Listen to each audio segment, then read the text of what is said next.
Hey, guess what? It's time for you to wake up. I'm the librarian, and I came to read. Get up.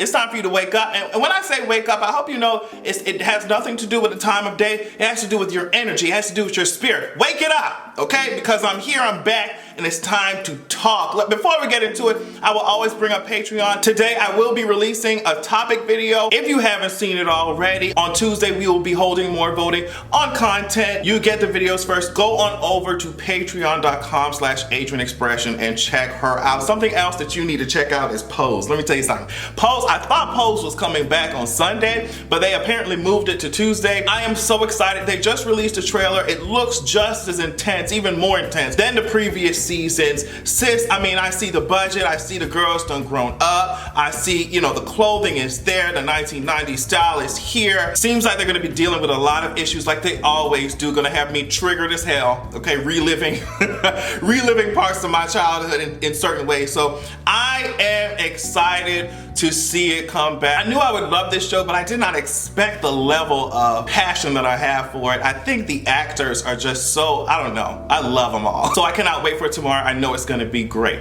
Speaking of great, do you remember when DJ Khaled used to say, they don't want you to be great? Remember when he used to always say, I don't know if he still does anymore, they don't want you to be great. Oh my gosh, so apparently, because his album didn't go #1, Sis has been throwing a fit for the longest. Tyler, the Creator, blocked his album from getting #1, right? So DJ Khaled apparently had put up something really quickly on Instagram, but then deleted it, talking about, oh, they really playing my stuff, not no mysterious shit. You know what I mean? They really playing my stuff on the radio. You know what I'm saying? When the car's driving by, they playing my stuff. I'm just like, this energy that you have could have been used to reach out to Tyler to congratulate him because he wrote and produced and arranged the whole album himself, and it showed his growth. That's it. That's what it could be. Your whole thing was encouraging people, telling other people that they don't want you to be great, but be great instead. And here you are, sis. DJ, do better. Like I said on Twitter, you just pass the mic around at the barbecue and record the sounds that you have, and then sell it on the album. It's like, stop playing.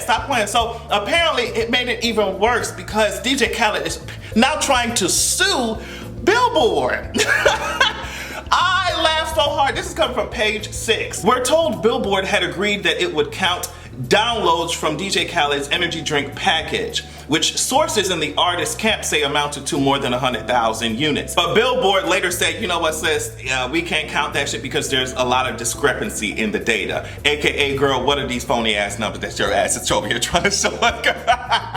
So I'm just like, sis, deal with that first. Like, girl, let's keep the energy positive and uplifting. Girl, what are you doing? If that's a major key, girl, the door is still locked. Speaking of something that should have been locked, the Prince family, is that what, I don't know, girl. I don't be watching these big YouTubers who do nothing but clickbait. That's not my ministry. Like I said, speaking of things that are locked, they should have locked that Lamborghini inside of that garage, okay? They should not have backed it out of the garage and spray painted it themselves and got on camera talking about, oh my God, look what they did. Look, oh my gosh, they called me a colorist bitch. I was like, all right, sis, this is just, it's really giving me Black's Rule. Look what you know what I mean? It's really giving me stunts and shows type of tease. Not here for it. This is the same couple that, I'm not sure if you know, I don't know if it was a couple weeks ago or a week ago, a video of them went viral because she gave birth, I guess, and she saw her baby and was just like, oh, I thought you'd have pretty eyes. And it was like, sis, that's your own baby. She's talking about,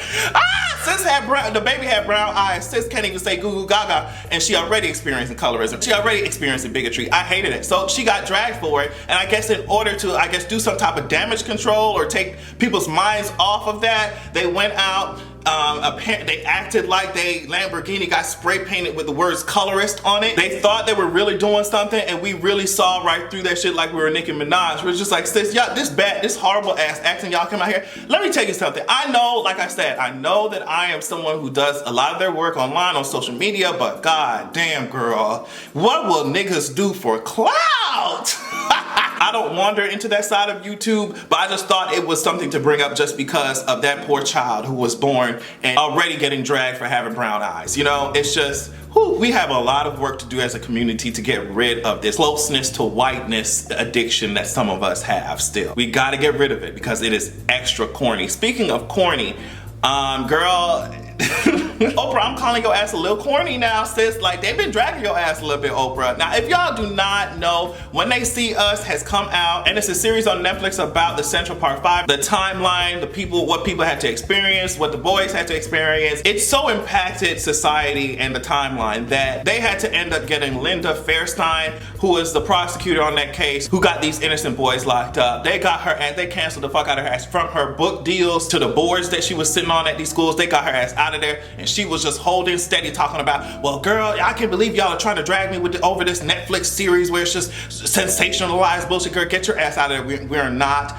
We do not fuck with your ass. Get this rotting tulip built ass hairdo that your ass has on and get it out of my face, girl. We're not interested in it at all. But let me tell you something I am interested in. I am interested in someone finally holding Oprah accountable, and that's just, you can be as mad as you want to be about it, but that's just it. From how she treated Monique and how she did them shady ass interviews around Monique's case, y'all know what I'm talking about, to this Michael Jackson thing, to this Central Park 5 thing.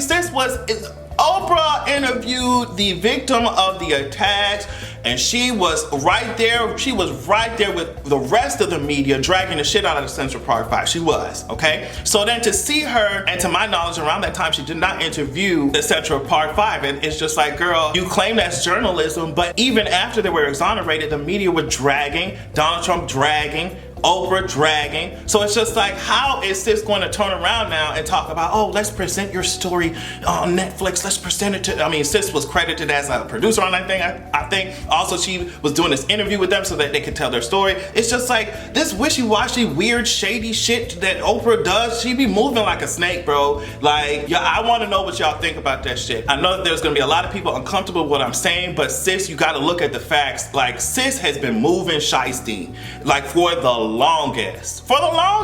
And some people will no doubt argue that Oprah had to do what she had to do in order to get to the level where she's at. And it's just like, I said the same thing about Steve Harvey. I'm just like, what will you sacrifice? You're gonna do all this and you get to a position now where it's just like, you wishy-washy either way and nobody knows. We can't trust you. I mean, at least for me, I can't trust her. I can't trust her. Yeah, you on top of the world, but how many bodies did you have to catch to get there? You know, that's what the topic video is about. Actually, that's what the Patreon topic video is about today. It's about success. And it's just like, everybody's comparing themselves to other people and beating themselves up because they're not on the same level. It's like, what did this person have to not only sacrifice, but some people, in certain cases with some people, what did that person, who did that person have to fuck over? And it's one thing to create content about popular topics. Shit, I do it. But it's another thing to ride a wave knowing that that wave is going to shit on your whole community. You know what I mean? Is the wave really worth riding? And everyone has a growing process. Everyone grows. Even me, I said some fucked up crazy shit in the past that I have apologized for and will continue to have to apologize for in the future. So growth is possible. But accountability and knowing who you were and what you were is also important. That's why I'm hoping that one of these Central Park 5 men can call you out to your face about what you done, because you won't even admit it. You won't even say anything. It's just like, oh, we just supposed to forget that shit happened. Sis, this is not the first time this shit's happened. What's going on? What's going on? What's going on is exactly what I said when I woke up this morning and I saw that Kylie Jenner had a whole Handmaid's Tale. I have not even watched that show, but I've, know enough about the plot to know exactly what the hell, to know exactly why people are angry. Handmaid's Tale is my favorite. It's my favorite show ever. She had a whole Handmaid's Tale themed birthday party. Let me tell you something about the 53%. You look around, you see some white people and they understand what's going on. They're trying to learn. They try not to be assholes or do too much. You know what I mean? Trying to be the best allies that they can be. But then you look at other white people, like I said, the 53%. You look at Miss Kylie Jenner, ain't no way. How that shit would be like, and she don't even see it. That shit would be like having a fucking slave plantation themed birthday party if you are a black person. Sis, the show is literally about women being used solely, all their autonomy being taken away from them, and women only being used to breed. And it's just like, oh, it's just a birthday party, Adrian, you just doing too much. No, sis, this shit is really weird. That shit is weird. I understand that privilege can be blinding, but girl, sometimes I think people are just assholes. A birthday party theme, girl? Y'all are really rich and bored. That's the problem with y'all. Y'all are rich and bored. You ain't never had to figure out a crossword puzzle, much less face any adversity in your goddamn life. Move out of my face. with this bullshit. Speaking of bullshit, and I won't talk about it for too long, but Milo, whatever his name is, Yiannopoulos, don't really give a fuck about pronouncing it correctly, all right? He has been apparently, let me make sure I got it right, he has been apparently named Grand Marshal or some shit for the Straight Pride event that I don't know if it has happened, will happen, don't give a fuck about it. But the only reason I'm bringing this up is just to make sure that everyone understands and is reminded that when these people talk about straight pride and all this shit, it's just a Nazi parade masqueraded. That's it. Barely even disguised. You see what I'm saying? Just understand they got Milo ass out here. Milo of the House Nazi, first of his name. That guy's ass out here. Understand what straight pride actually is. It's just a bunch of bigots walking around claiming that they're being oppressed while oppressing others at the very same goddamn time. Sis, I hope someone knocks his ass into the Striking Vipers universe, except that the only difference is that he ain't gonna be getting fucked, he's gonna be getting fucked over by them video game characters, and you won't be able to exit the game, period. And if Justin Bieber isn't careful, he might find himself in the same situation where he signed up to play a game, he signs up to play a game, and he won't be able to exit it. You see what I'm saying?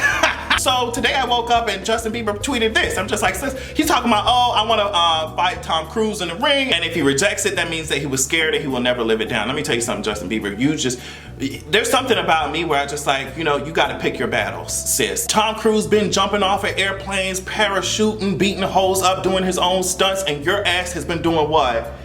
One less lonely nigga? Get out my, Justin, what is going on? You know what? I'm not even gonna discourage you because sis, I wanna see it. I would like to see, it just seems so random. Can anyone explain to me if there's a history with Justin Bieber and Tom Cruise and like, is there a reason why he tweeted this random shit?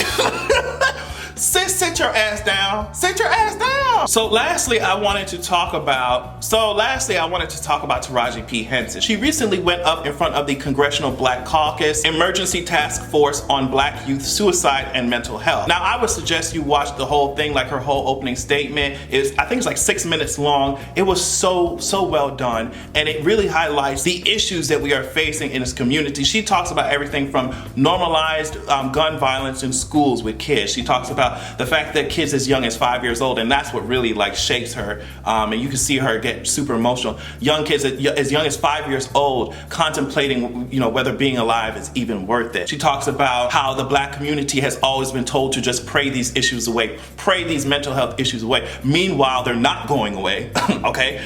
And the rates of suicide within our community continues to be an issue. She also talks about her time as a substitute teacher and how it has informed the decisions that she's making, and also has made her even more passionate about the issue that she came there to talk about. But I am so happy that she's using her voice and using her celebrity in this way, because it's so vital that we get a grip on this before it spins even more out of control. I'm happy that she brought up the fact that she said that in the black community, we don't talk about mental health issues. We don't talk about it. And when we're talking about general trends in general, yeah, she's right. A lot of times we've been even raised, like she said, to just, it's not there, you got a roof over your head. What do you have to be angry for? What do you have to be depressed for?